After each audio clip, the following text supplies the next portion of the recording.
에서 25절까지 말씀입니다. 볼륨 조금만 올려주십시오.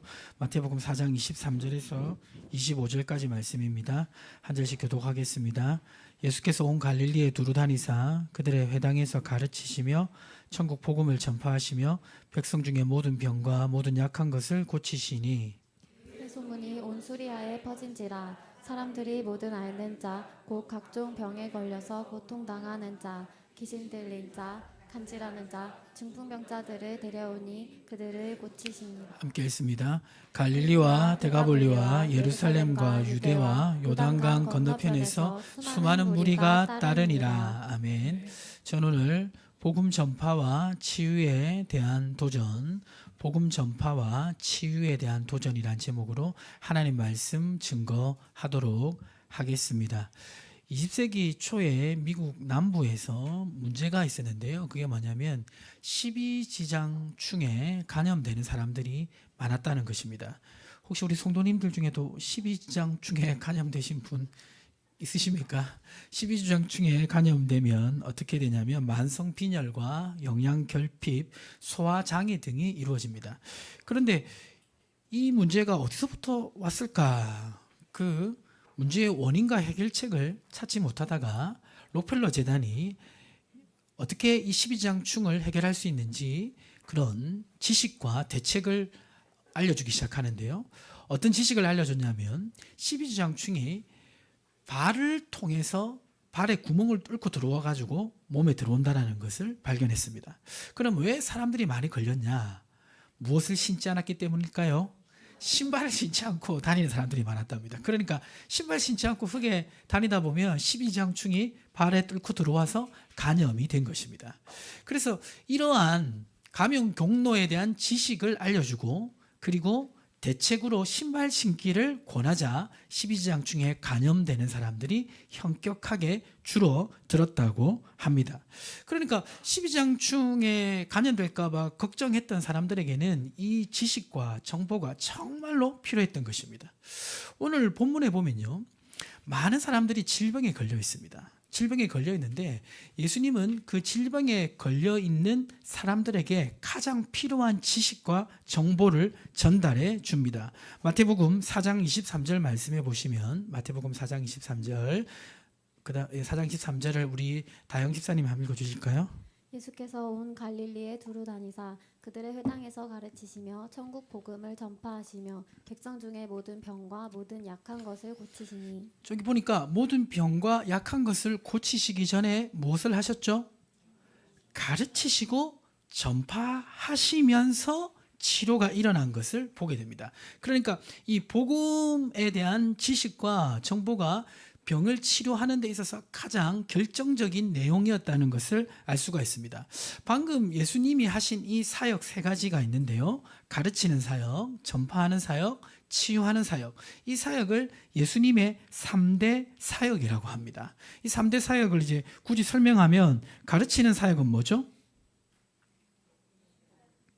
설명과 적용하는 메시지를 전달하는 것이고, 전파하는 사역은, 치료하는 사역은 예수님의 사역이 이 세 가지 사역에 집중이 되었습니다. 마찬가지로 오늘날 교회가 여러 가지 일들을 할 수 있습니다. 그러나 어떤 일을 하든지 이 세 가지 사역과 연관된 사역을 할 때 사실상 예수님이 기뻐하시는 사역을 한다라고 말씀하고 있습니다. 오늘 예수님이 사역하시는 이 현장에는 수많은 질병에 걸린 사람들이 몰려들었습니다.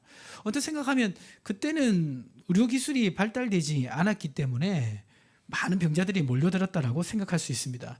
그런데 오늘날 정말 의학이 많이 발달됐지 않습니까? 그렇죠? 그런데 어떻습니까? 의학이 발달됐음에도 불구하고 나는 한 가지 이상의 병에 노출이 되어 있습니다. 그렇지 않습니까?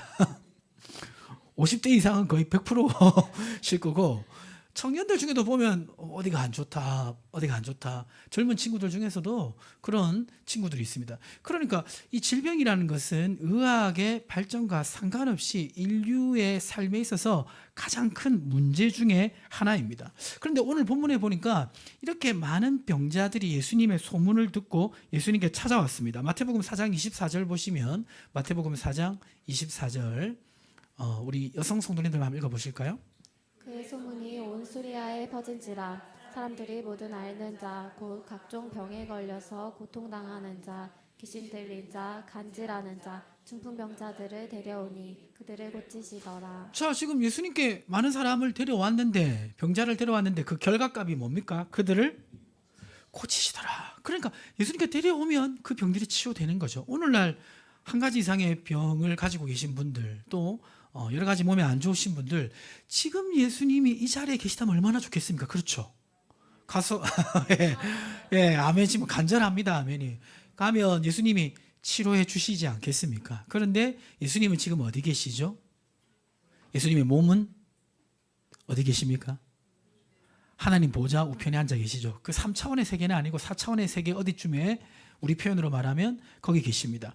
그러면 예수님의 영은 어디 계십니까? 우리 안에 성령으로 계시죠. 그런데 성경은 놀라운 도전을 합니다. 에베소서 1장 23절 말씀을 우리 청년들만 같이 읽어보겠습니다. 교회는 그의 몸이니 만물 안에서 만물을 충만하게 하시는 이의 충만함이라. 자, 지금 예수님의 실제 몸은 하나님 보좌 우편에 앉아 있지만 지금 성경에서 그의 영을 받은 우리가 그의 뭐라고 말합니까? 몸입니다. 몸이라는 것은 예수님이 육체를 가지시고 이 땅에서 하셨던 3대 사역을 이제는 누가 한다는 것입니까? 그의 영을 받은 우리가 감당한다는 것입니다. 그래서 정리하면 이렇게 정리할 수 있겠습니다. 어떻게 정리하냐면 우리 다영 지사님 한번 읽어주세요. 예수님이 가르치는 사역을 이제는 교회와 성도가 가르칩니다. 예수님이 선포하시는 복음을 이제 교회와 성도가 선포합니다. 예수님이 치료하시던 사역을 이제 교회와 성도가 감당합니다.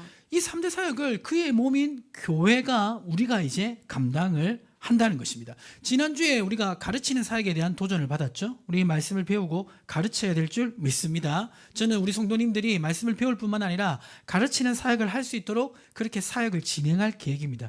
그런데 말씀을 듣고 배우는 것도 좋지만 가르칠 때 정말 또 큰 은혜를 받습니다. 가르칠 때. 제가 이번 주에도 이 복음의 기초와 관계된 그 말씀을 가르쳐 보았는데요. 가르칠 때 특별한 은혜가 있습니다. 그래서 가르치는 사역에 대한 도전들을 여러분 계속 가져가시길 바랍니다. 자, 그러면 가르치는 사역은 지난주 살펴봤으니까 이번 주 함께 살펴볼 사역, 도전받아야 될 사역은 뭡니까? 복음을 전파하는 거, 선포하는 거.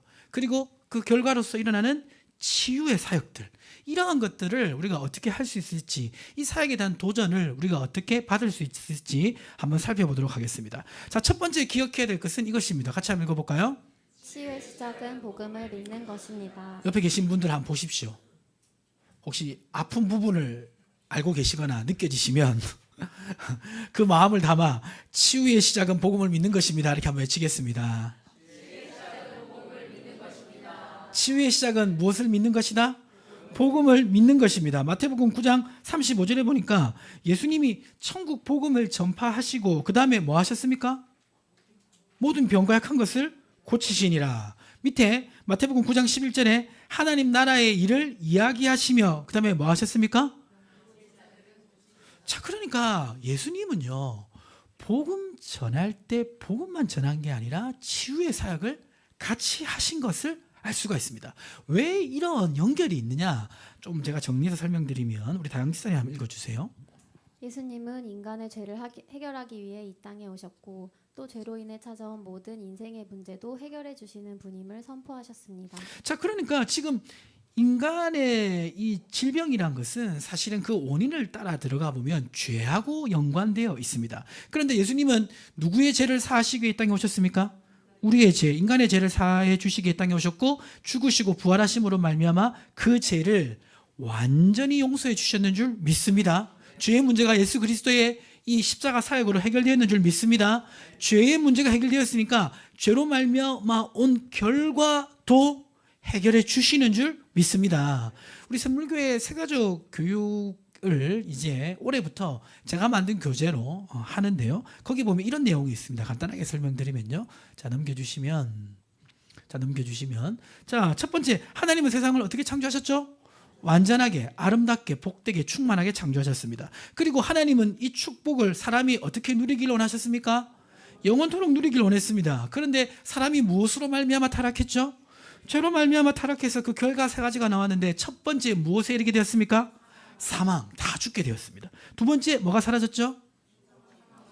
하나님과의 관계가 끊어지고 교제가 단절되니까 진정한 평안과 기쁨이 사라졌습니다. 왜냐하면 진정한 평안과 기쁨은 하나님으로부터 오는 것이기 때문입니다. 그리고 세 번째 무엇이 찾아왔죠? 수고해야 양식을 먹을 수 있는 환경이 조성되었고 자연재해가 오게 되었고 죽음에 이르는 과정으로 질병이 오게 되었고 사건 사고가 일어나게 되었습니다. 특별히 사람의 죄성으로 말미암아 미움, 시기, 질투 그런 악한 마음들이 사람의 마음속에서 역사하여서 다른 사람을 어렵게 하는 일들이 일어나기 시작했습니다. 이 모든 지금 결과의 원인은 뭐죠? 사람이 지은 죄입니다. 예레미야 5장 25절을 우리 청년들 말 읽어보겠습니다. 시작. 너희 허물이 이러한 일들을 물리쳤고 너희 죄가 너희로부터 좋은 것을 막았느니라. 죄가 원인입니다. 죄가. 그 가장 근본으로 따라 올라가면 아담의 죄고 그 아담의 원죄를 통해서 우리가 살면서 짓는 죄 이것이 지금 인류를 불행하게 만든 모든 결과의 원인인 것입니다. 그래서 사람은 본능적으로 그 죄에서 벗어나기 위해서 노력을 합니다. 어떤 노력을 하냐면 자 A 같이 한번 읽어볼까요? 스스로 노력으로 죄 문제를 해결. 스스로 노력으로 죄의 문제를 해결하고 하지만 스스로 노력으로 죄의 문제를 해결할 수 없습니다. 왜 그렇습니까? 사람의 본성이 죄성이 있기 때문에 해결할 수 없습니다. B 무엇입니까? 다른 사람을 통해 왜 해결할 수 없죠? 그도 나와 똑같은 죄인이기 때문입니다.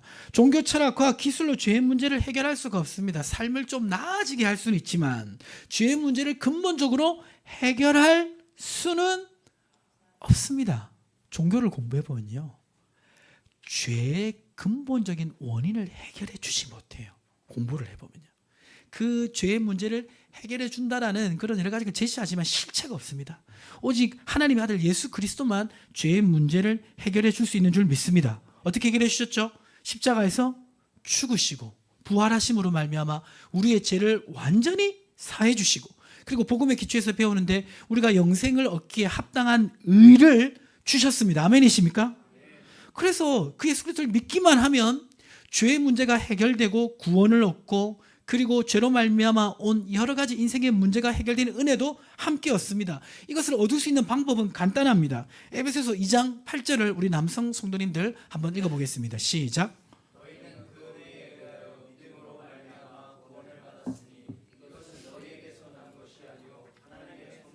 하나님의 뭐다?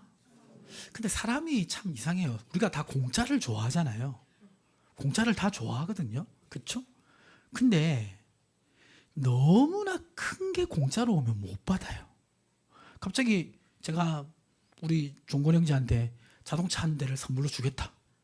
이렇게 전기차 뭐 아이오닉 9 이런 거 있지 않습니까? 이런 거. 예, 그런 거 제가 주겠다 이러면 뭐 종건 형제가 뭐라 생각하겠어요? 할렐루야. 뭐 무슨 일이지? 내가 돈을 따로 더 드려야 되나? 이렇게 생각하지 않겠어요? 그러니까 이 너무나 큰 것을 주시면 그걸 믿음으로 못 받아요. 근데 사실 우리 인생에 정말 귀한 거는요, 다 선물로 왔습니다. 우리 인생에 가장 귀한 건 뭡니까? 생명. 생명 내가 얻었어요? 선물로 주셨잖아요. 우리 관계 중에 가장 귀한 관계, 뭐 부모님이나 뭐 배우자나 자녀, 선물로 주신 거잖아요. 그렇죠? 우리 삶에 정말 필수적인 뭐 공기, 해, 정말 사실 값을 매기면 살 수 없는 거는요, 다 선물로 주시는 거예요. 아멘이십니까? 자, 그래서 이 복음, 기쁜 소식, 인간의 죄를 해결하셨다라는 하나님의 이 선포, 그것을 믿음으로 말미암아 죄의 문제가 해결되고 그리고 구원의 은혜를 얻는 이 모든 것은 선물로 우리에게 주신 것입니다. 그래서 선물로 주신 것을 믿음으로 받으면 어떻게 됩니까? 믿음으로 받으면 이렇게 되죠. 예, 사망에 이르지 않고 뭘 얻습니까?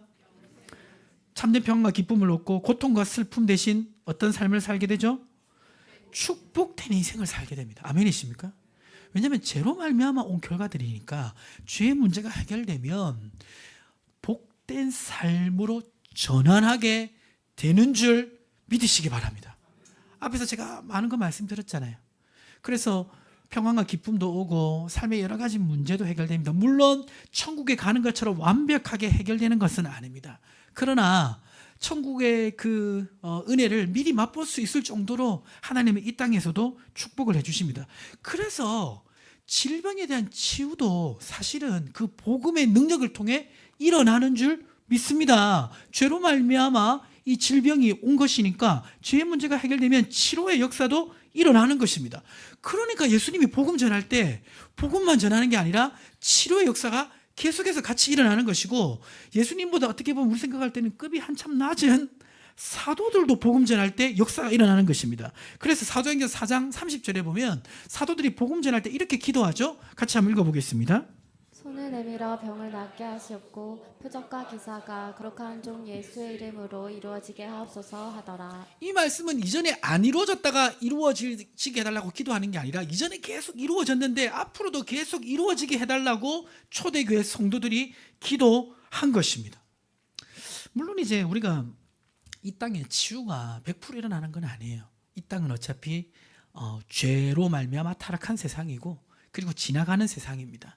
하지만 시편 103편 3절과 5절에 보면 복음을 믿는 자는 그 질병으로부터 오는 어려움을 이기며 살아갈 수 있다고 분명히 말씀하고 있습니다. 시편 103편 3절부터 5절은 여러분 외우셔도 좋은 말씀입니다. 한 절씩 교독하겠습니다. 그가 내 모든 죄악을 사하시며 내 모든 병을 고치시며 내 생명을 파멸해서 속량하시고 인자와 긍휼로 관에 씌우시며. 함께 읽겠습니다. 좋은 것으로 내 소원을 만족하게 하사 내 청춘을 독수리같이 새롭게 하시는도다. 아멘이십니까?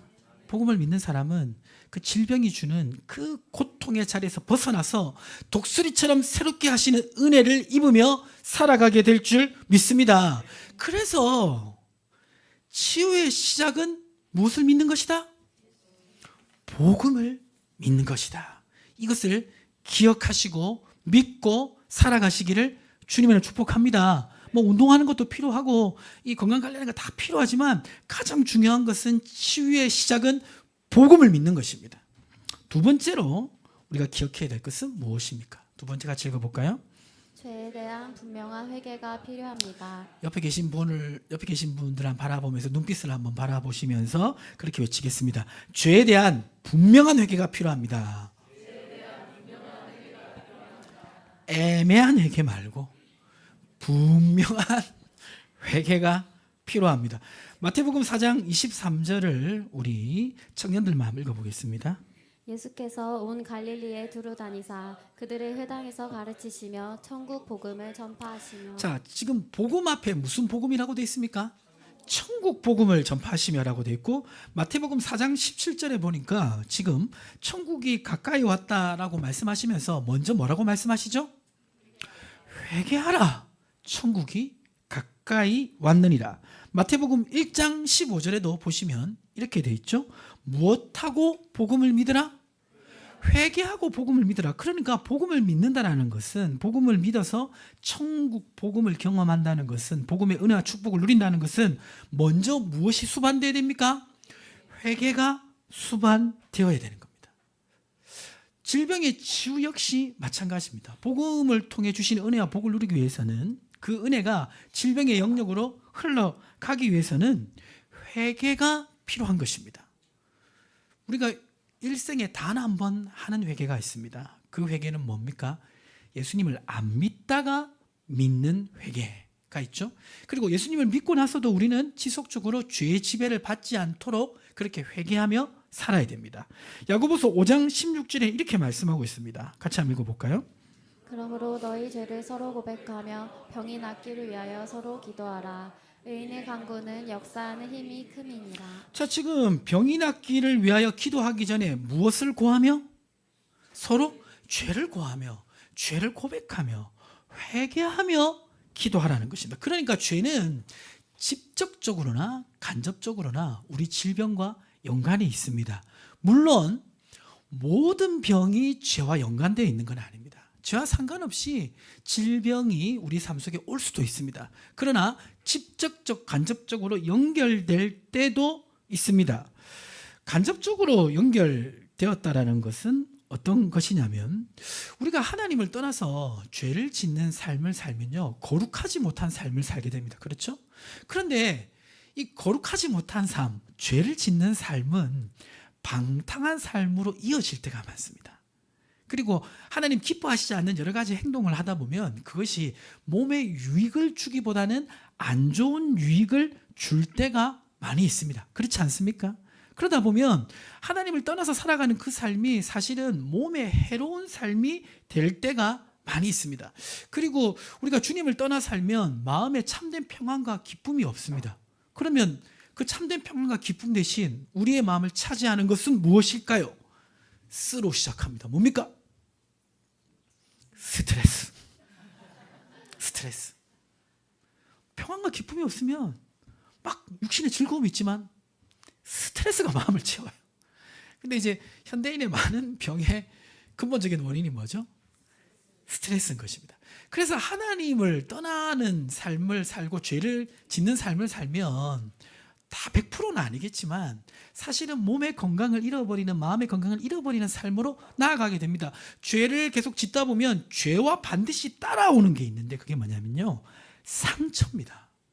상처는요, 죄와 연관되어 있어요. 나의 죄든지 다른 사람의 죄로 말미암아 내가 타격을 입든지 상처와 죄는 함께 동전의 양면처럼 같이 가게 되어 있는 것입니다. 그러니까 죄를 짓는 삶을 살면요, 몸과 마음의 건강을 잃어버릴 그런 확률이 높아지는 것입니다.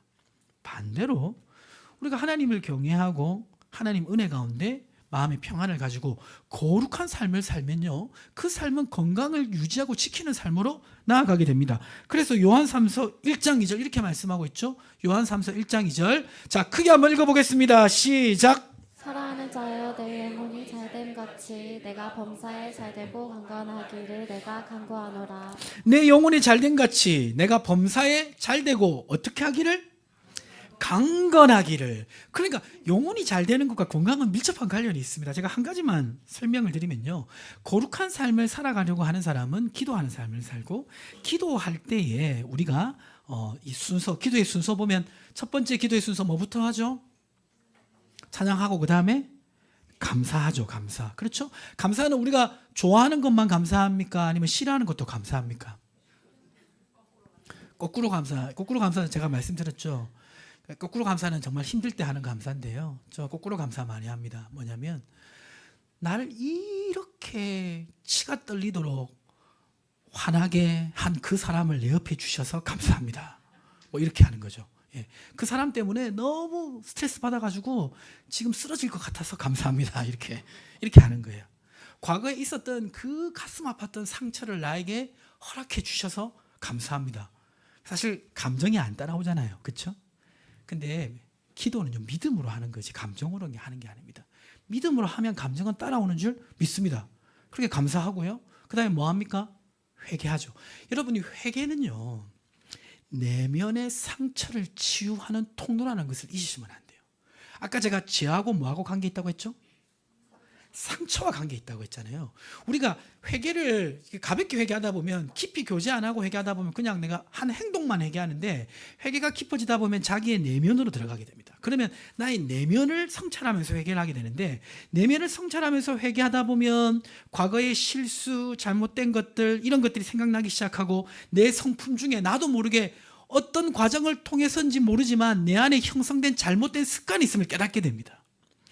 그거를 회개하면서 고백하기 시작하면요, 죄만 용서받는 게 아니라 어떤 것도 이루어지냐면요, 죄만 용서받는 게 아니라 자기를 용서하게 돼요. 자기를 용서하지 못하는 사람 많습니다. 자기를 용서하게 됩니다. 죄 회개와 자기 용서는 연결되어 있습니다. 자기를 용서하게 되면 누구도 용서하게 될까요? 나에게 상처 준 사람도 용서할 수 있는 힘을 얻게 됩니다. 오늘날 그 사람들이 스트레스에 약한 사람들이 있거든요. 물론 이제 스트레스를 지속적으로 받으면 천하장사도 쓰러지게 되어 있습니다. 매는 몸의 매만 있는 게 아니에요. 마음의 매도 있습니다. 마음의 매를 계속 맞으면 안 돼요. 적절히 피해야 됩니다. 그런데 마음의 매를 잘 견디는 사람도 있고 못 견디는 사람도 있는데, 상처와 용서하지 못한 마음이 마음속에 많은 사람은요, 스트레스에 훨씬 약합니다. 반대로 말하면 꾸준히 하나님과 교제하면서 감사와 회개를 통해서 나의 내면을 성찰한 사람은요, 용서하게 되고 그리고 자기를 더욱더 사랑하고 용납하게 되면서 스트레스가 사라지는 줄 믿으시기 바랍니다. 그래서 거룩한 삶에 마음의 평안이 있고 건강이 주어진다는 것은 이런 의미인 것입니다. 이것이 간접적으로 죄에서 멀어지면서 건강한 삶을 살아가는 그런 흐름입니다. 그리고 때로는 죄하고 질병과 직접적인 연관이 있는 경우도 있습니다. 요한복음 5장 14절 같이 한번 읽어보겠습니다. 그 후에 예수께서 성전에서 그 사람을 만나 이르시되 보라 내가 나았으니 더 심한 것이 생기지 않게 다시는 죄를 범하지 말라. 자, 지금 예수님이 죄와 질병을 직접 연관시키죠. 그렇죠? 때로는 나의 질병과 죄하고 직접 연관될 때가 있습니다. 근데 그거는 다른 사람은 몰라요. 다른 사람이 판단할 수도 없습니다.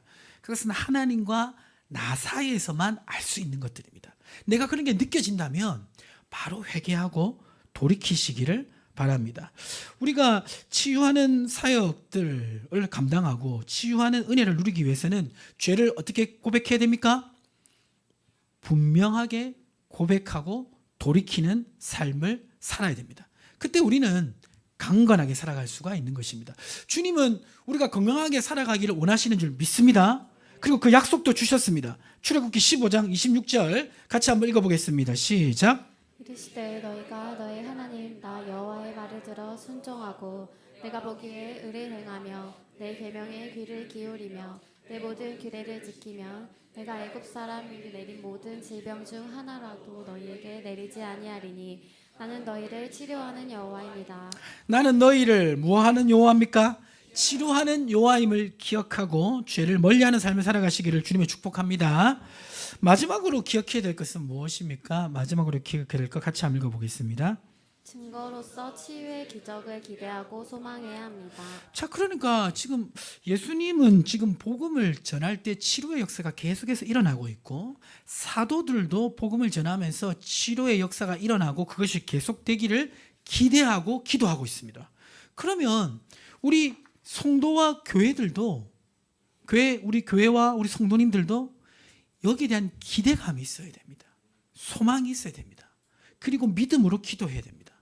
지금 말씀을 읽다가 참 도전되는 말씀 있습니다. 야고보서 5장 16절 18절 한 절씩 교독하겠습니다. 그러므로 너희 죄를 서로 고백하며 병이 낫기를 위하여 서로 기도하라. 의인의 간구는 역사하는 힘이 큼이니라. 엘리야는 우리와 성정이 같은 사람이로되 그가 비가 오지 않기를 간절히 기도한즉 3년 6개월 동안 땅에 비가 오지 아니하고 같이 읽겠습니다. 다시 기도하니 하늘이 비를 주고 땅이 열매를 맺었느니라. 자, 이 말씀을 자세히 보시면 먼저는 앞에서 말한 것처럼 병 낫기를 위해서는 먼저 회개하고 기도하라 이 말씀이고 뒤에 말씀은 뭐냐면 믿음으로 기도하라는 거예요. 그러면서 우리하고 누구를 비교하고 있습니까? 근데 좀 이상하지 않아요? 엘리야하고 우리는 급이 다르잖아요. 아, 그렇잖아요. 엘리야는 저 이렇게 아주 저 상이 아주 고도의 영적인 삶을 살아가는 사람이고 저와 여러분은 그냥 평범한 사람인데 지금 믿음으로 기도하는데 누구 생각하며 기도하라는 겁니까? 엘리야 생각하면서 기도하는데 여기 지금 보면 놀라운 말씀 17절 엘리야는 우리와 뭐와 같은 사람이다? 엘리야하고 너희들하고 똑같은 사람이다. 그러니까 엘리야가 기도할 때 그런 역사가 일어난 것처럼 병 낫기를 위해 기도할 때 믿음으로 기도하라는 것입니다. 아멘이십니까? 그래서 우리는 기대감이 있어야 됩니다. 교회 와서 예배를 드릴 때 정말 몸과 마음이 지친 자들, 마음의 병을 치료해 주시고 또 육신의 병이 치료해 주실 것을 기대하며 기도해야 될 줄 믿습니다. 목장 모임 때 서로 뭐 아픈 부분들 나누면 그냥 저런 병이 있구나 하고 돌아가는 게 아니라 같이 어떻게 되죠? 합심해서 기도해야 됩니다. 개인적으로 여러분 어떤 질병에 계속 노출되어 있다면 꾸준하게 구체적으로 계속 기도하십시오. 어떻게 해요? 꾸준하게 구체적으로 계속 기도하십시오. 그러면요 하나님의 역사가 나타날 줄 믿습니다. 물론 때로는 치료가 안 되는 것도 있습니다. 하나님의 알 수 없는 섭리 가운데 질병을 통한 연단이 우리 삶 속에 있을 수도 있습니다. 물론 그럴 수도 있지만 그것은 또 그 나름대로 깨닫게 하신 은혜가 있을 것입니다. 하지만 우리는 오늘 말씀을 근거로 치료하시는 하나님을 믿고 믿음으로 기대하며 기도해야 될 줄 믿습니다. 왜냐하면 치료가 바로 복음의 증거이기 때문입니다. 말씀을 정리하도록 하겠습니다. 옛날이나 지금이나 사람들에게 치료가 많이 필요합니다. 오늘같이 현대의학이 발달되어 있지만 여전히 몸과 마음에 병든 자들이 많은 시대가 이 시대입니다. 이들에게 어떻게 치유의 역사가 일어납니까? 첫 번째 같이 한번 읽어보겠습니다. 시작. 무엇을 믿는 것이다? 복음을 믿는 것. 두 번째 무엇이 필요합니까? 죄에 대한 분명한 회개가 필요합니다. 세 번째는 무엇입니까? 복음이 나타나는 증거로서 치유의 기적을 기대하고 소망할 때 하나님께서 치유의 역사를 우리에게 경험케 하시고 치유의 사역을 감당하는 교회로 사용하실 줄 믿습니다. 이 말씀 기억하시고 이번 한 주도 승리하시기를 주님의 이름으로 축복합니다. 하나님 아버지, 예수님이 하신 3대 사역 이제는 우리가 감당하라고 말씀하십니다. 가르치는 사역뿐만 아니라 복음을 전파하고 그 복음이 선포될 때 치료되는 역사도 우리가 기대하며 기도할 수 있는 그런 사역임을 오늘 말씀을 통해서 배웠습니다. 하나님, 샘물교회 예배를 드리고 모임을 하고 나누며